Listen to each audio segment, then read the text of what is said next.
அஸ்ஸலாமு அலைக்கும். Welcome to Kalima's kitchen. இன்றைக்கி நாம் பார்க்க போகிறது பாஸ்தா ரெசிபி தாங்க பார்க்க போகிறோம். டேஸ்டியான பாஸ்தா ரெசிபி, டேஸ்டியாகவும் கலர்ஃபுல்லாகவும் எப்படி இந்த மாதிரி செய்யலாம் அப்படிங்கிறத வாங்க வீடியோக்குள்ளே போய் பார்க்கலாம். அதுக்கு நான் ஒரு 250 கிராம் பாஸ்தா வாங்கி வேக வச்சு வடித்து எடுத்து வச்சுருக்கேன். இந்த மாதிரி வெந்தால் போதும்.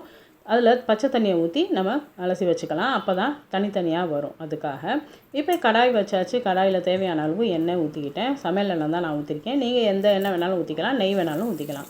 ஒரு கொத்து கருவேப்பிலையை நான் உருவி போட்டிருக்கேன். ஒரு வெங்காயம் பொடியாக நறுக்கி அதோடு சேர்த்துக்கலாம். வெங்காயம் கருவேப்பிலையை நல்லா வதங்கட்டும். வெங்காயம் வதங்குற அளவுக்கு, அதாவது கண்ணாடி பதம் அளவுக்கு வதங்கினா போதும். இப்போ 2 தக்காளியை நான் பொடியாக நறுக்கி வச்சுருக்கேன். அதையும் இதோடு சேர்த்துக்கிறேன். தக்காளியும் வெங்காயம் வதங்குறதுக்காக தேவையான அளவு உப்பு சேர்த்துருக்கேன்.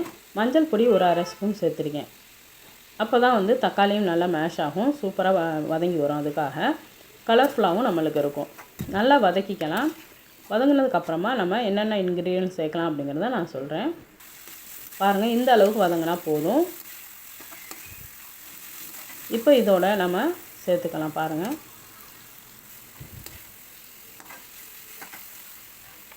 மிளகாய் தூள் ஒரு 1/4 ஸ்பூன், மல்லித்தூள் 1/4 ஸ்பூன் சேர்த்துக்கிறேன். அதிகமாக உங்களுக்கு காரம் தேவைப்படும் அப்படின்னா நீங்கள் அதிகமாக சேர்த்துக்கலாம். கறி மசாலா ஒரு 1/4 ஸ்பூன், கரம் மசாலா ஒரு 1/4 ஸ்பூன் சேர்த்துருக்கேன். நீங்கள் காரம் அதிகமாக சாப்பிட்றவங்க அப்படின்னா நீங்கள் அதிகமாக சேர்த்துக்கலாம். உங்கள் விருப்பத்துக்கு தகுந்த மாதிரி நீங்கள் சேர்த்துக்கோங்க.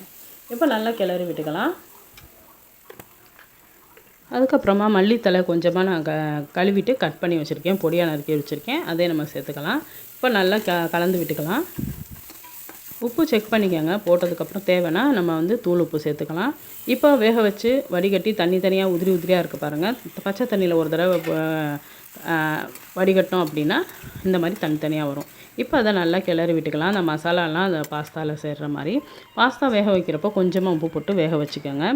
அப்போ தான் டேஸ்ட்டு சரியாக இருக்கும். தனியாக நம்ம உப்பு போட்டோம் அப்படின்னா அவ்வளோவா டேஸ்ட் இருக்காது.